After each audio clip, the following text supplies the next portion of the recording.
AP IT శాఖ మంత్రి నారా లోకేష్ మాట్లాడుతున్నారు. ఇప్పుడు ఆ లైవ్ చూద్దాం. ప్రజలు ఏ ఆస్తి అయితే ఈ కూటమిని 94% సీట్లు ఇచ్చి గెలిపించారో ఆ ఆశని మనం నిలబెట్టుకోవాల్సిన బాధ్యత, నెరవేర్చాల్సిన బాధ్యత మా పైన ఉందని కేబినెట్ మీటింగ్లో కూడా గౌరవ ముఖ్యమంత్రి గారు చెప్తాం జరిగింది. సో ఈ తల్లికి వందనం కింద దాదాపు 60% కుటుంబాలలో 2 కన్నా ఎక్కువ మంది పిల్లలు ఉండటం జరుగుతుంది. సో వాళ్ళకి 2 ఉంటే 26,000, 3 ఉంటే దేర్ ఆఫ్ డబ్బులు వస్తాయి. సో ఆటోమేటిక్గా ఆ డబ్బులు వాళ్ళ అకౌంట్లో పడటం జరుగుతుంది. సో ఇచ్చిన హామీ బాబు సూపర్ 6లో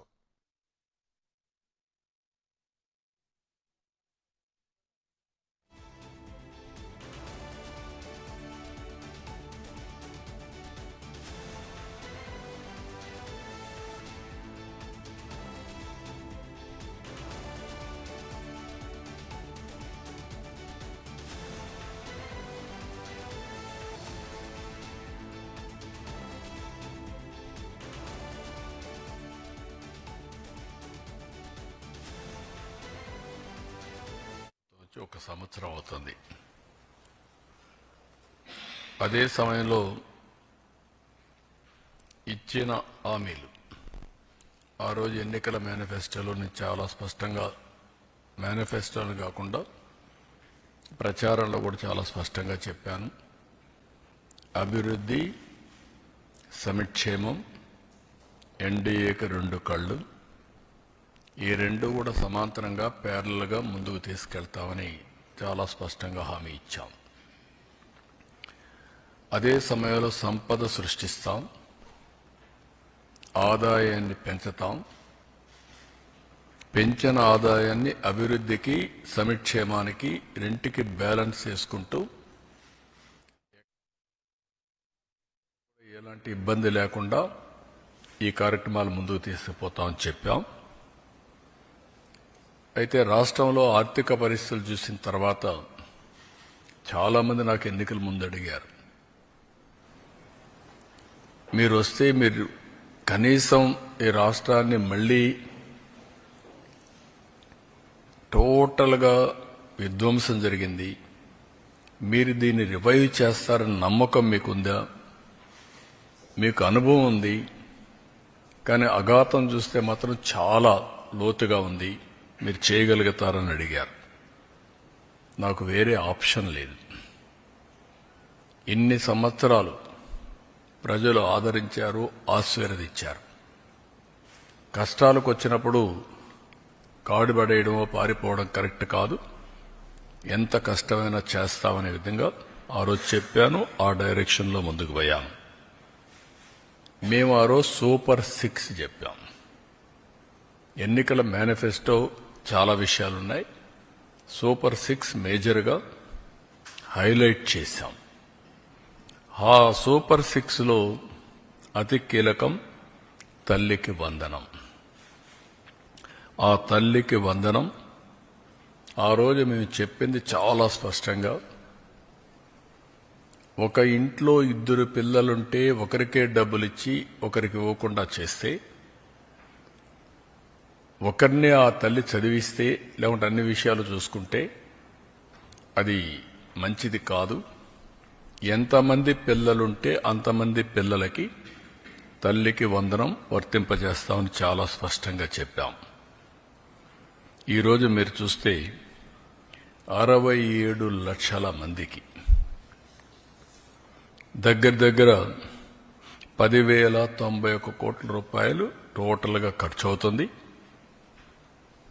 ఇందులో 1,346 కోట్ల రూపాయలు స్కూల్ డెవలప్మెంట్కి వెళ్తుంది. ఇందులో ఏమీ మార్పులు లేవు. ముందు ఏదైతే ఇచ్చారో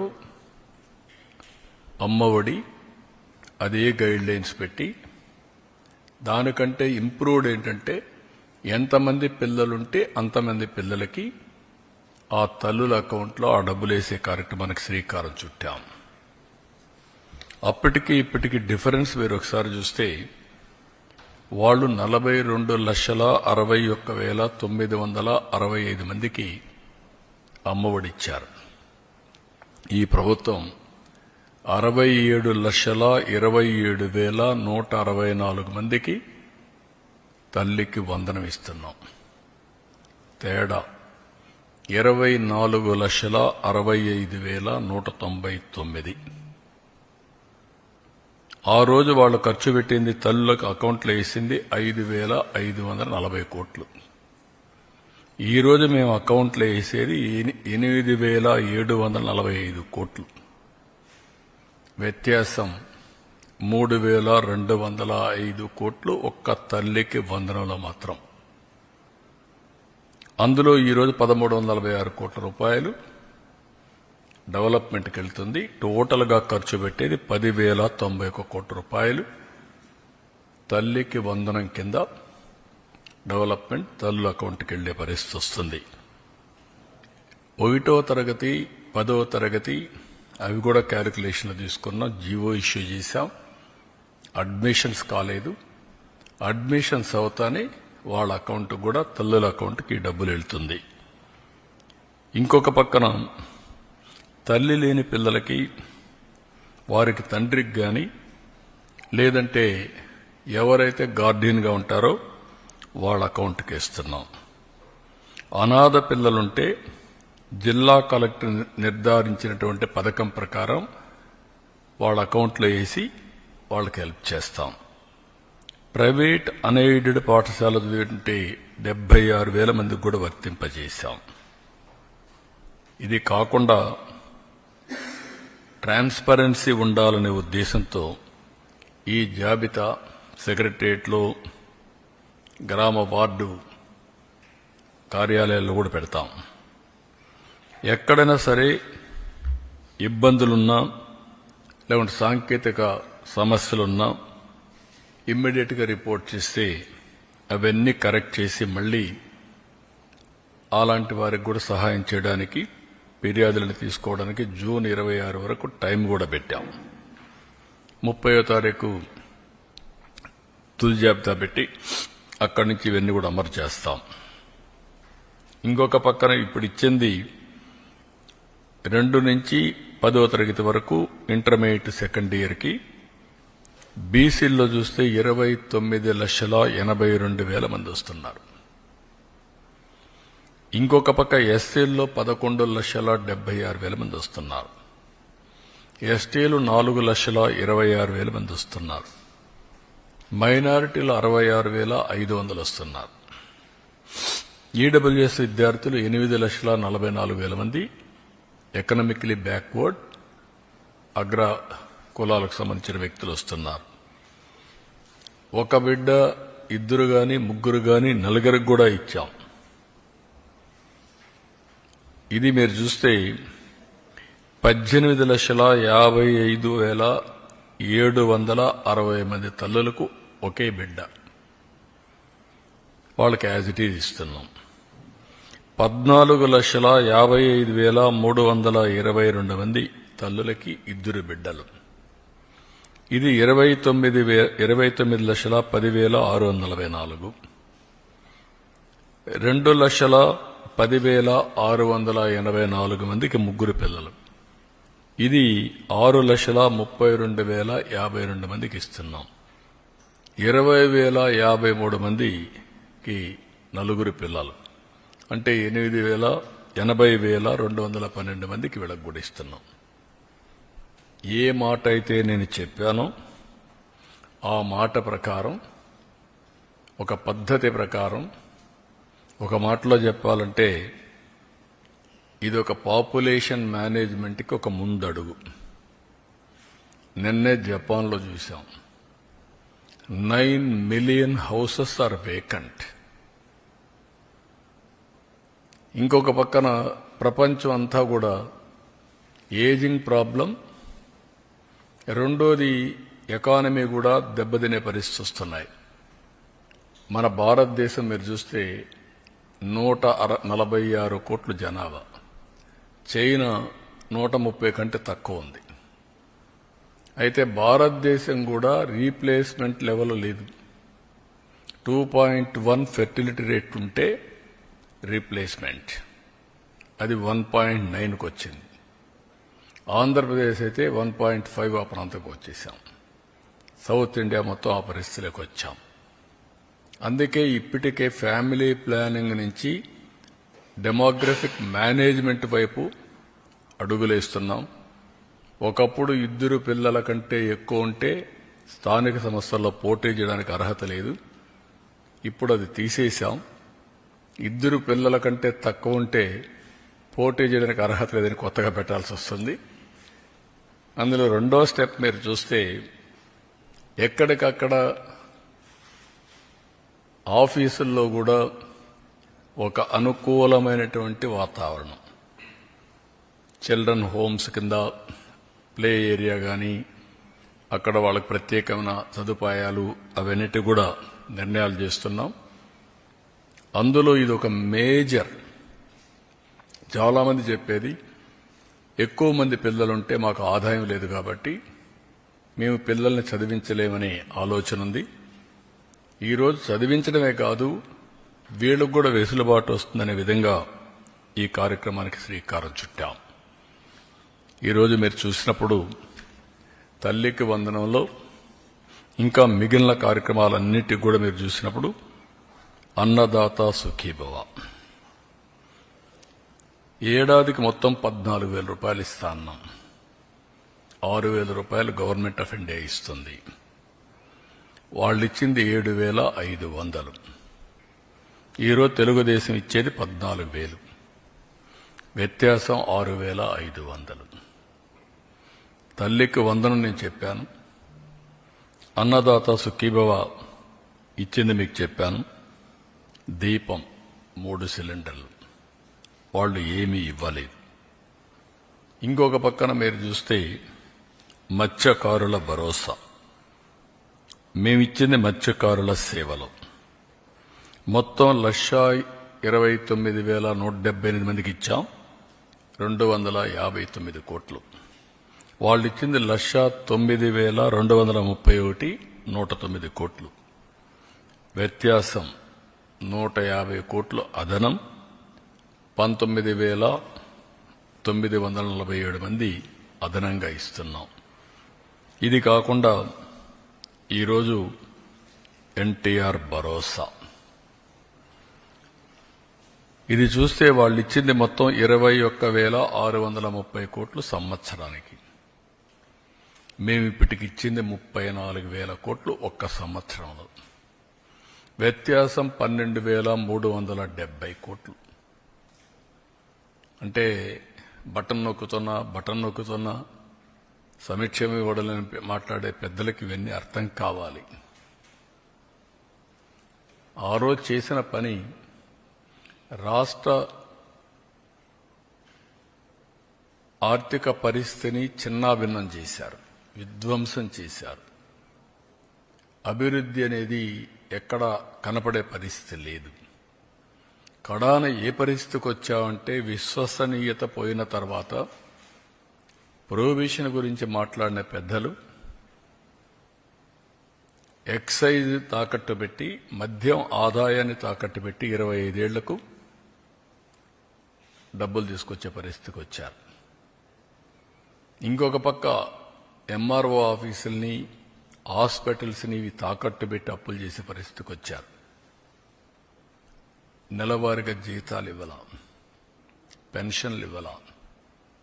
రిటైర్డ్ పీపుల్కి ఎవరికి జీతాలు రాని పరిస్థితి. ఎప్పుడు వస్తుందో ఎప్పుడు రాదో టెన్షన్లో బతికిన పరిస్థితి. ఈరోజు ఒక పద్ధతి ప్రకారం 94 సెంట్రల్ స్పాన్సర్ స్కీమ్స్లో 94 కూడా డీఫంక్ట్ చేసిన ఘనత. ఇవన్నీ కూడా ఆర్థిక వ్యవస్థ నిర్వీర్యం చేయడానికి పనికొచ్చాయి, అస్తవ్యస్తమైపోవడానికి పనికొచ్చాయి. ఈరోజు అన్నా క్యాంటీన్ మీరు చూస్తే మొత్తం 204 పెట్టాం. 2 కోట్ల మందికి ఇప్పటికీ అన్నా క్యాంటీన్లో భోజనం ఏర్పాటు చేసే పరిస్థితికి వచ్చాం. 4 కోట్ల భోజనాలు. 21 టెంపుల్స్లో అన్నప్రసాదం ఉచితంగా పెడుతున్నాం. ఇవన్నీ కూడా ఒక సుపరిపాలనతో సాధ్యం. ఆ సుపరిపాలనలో కూడా మొదటి అడుగు. అదే మరిగా మేము దీంట్లో మీరు చూసినప్పుడు చాలా స్పష్టంగా నేను అనేకసార్లు చెప్పాను. వీలైనంత వరకు అన్ని కూడా మేము అనుకున్నట్టుని చేస్తూనే ఒక స్పష్టమైన వైఖరితో భవిష్యత్తులో ముందుకు పోయే కార్యక్రమానికి శ్రీకారం చుట్టాం.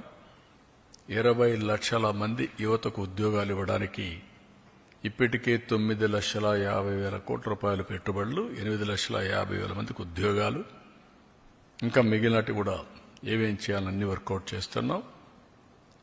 లోకేష్ గారి ఆధ్వర్యంలో ఆయన చైర్మన్గా ఎంప్లాయ్మెంట్ జనరేషన్ ఇన్వెస్ట్మెంట్ ప్రమోషన్ ఈ కార్యక్రమాన్ని కూడా కన్సర్న్ మినిస్టర్స్ తో వర్కౌట్ చేస్తున్నారు. అదే మరిగా వారికి నిరుద్యోగ భృతి కూడా, అంటే ఈ రెండు లింక్ చేసి ఏ విధంగా చేయాలి, వాళ్ళ స్కిల్ డెవలప్మెంట్ ఎట్లా చేయాలి, వర్క్ ఫ్రమ్ హోమ్ ఇవన్నీ కూడా ఎట్లా తీసుకుపోవాలనో అవి కూడా వర్కౌట్ చేస్తున్నాం. ఫైనల్గా ఏవైతే చెప్పామో అన్నీ కూడా ఆడబిడ్డ నిధిని P4కి లింక్ చేస్తున్నాం.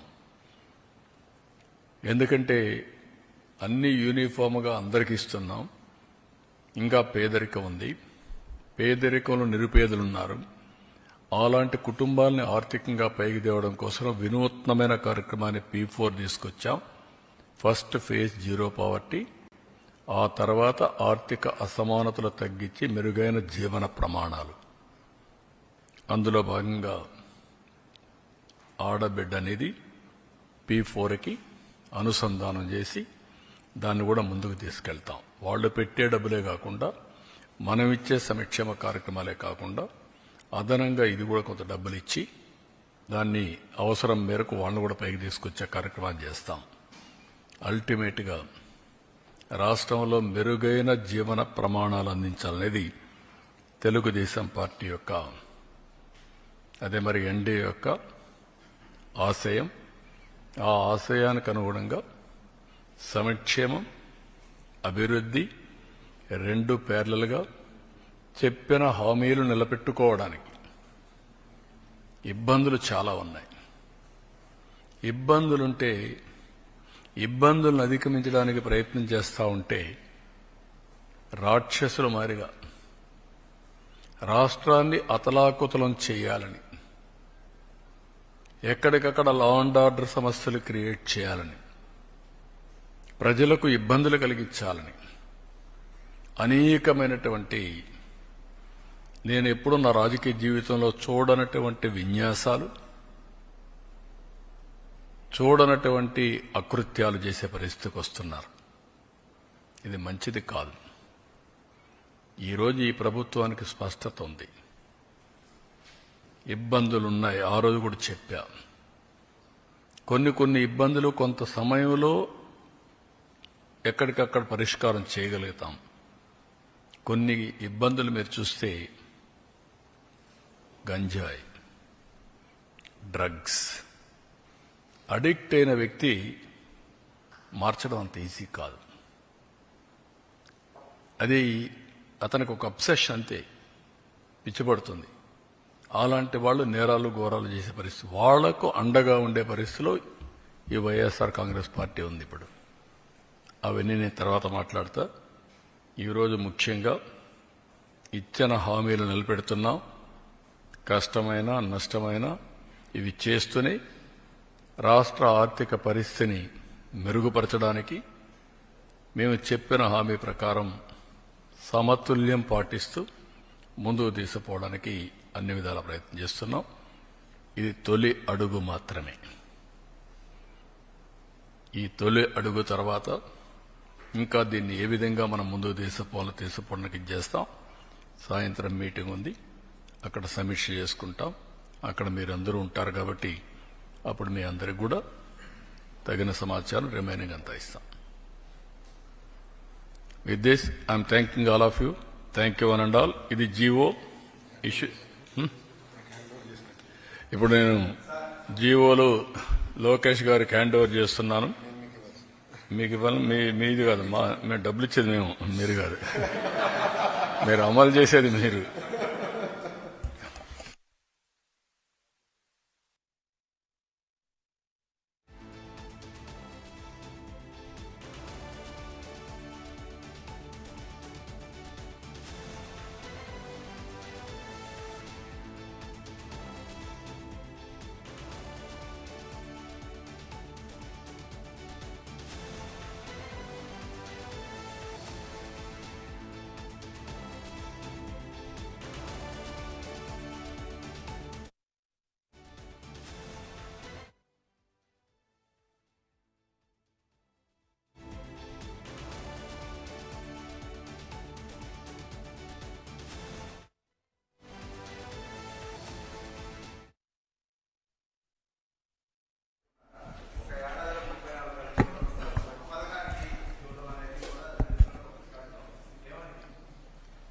మీరు భారతదేశ చరిత్రలో మీరు ఒక్కసారి ఆలోచిస్తే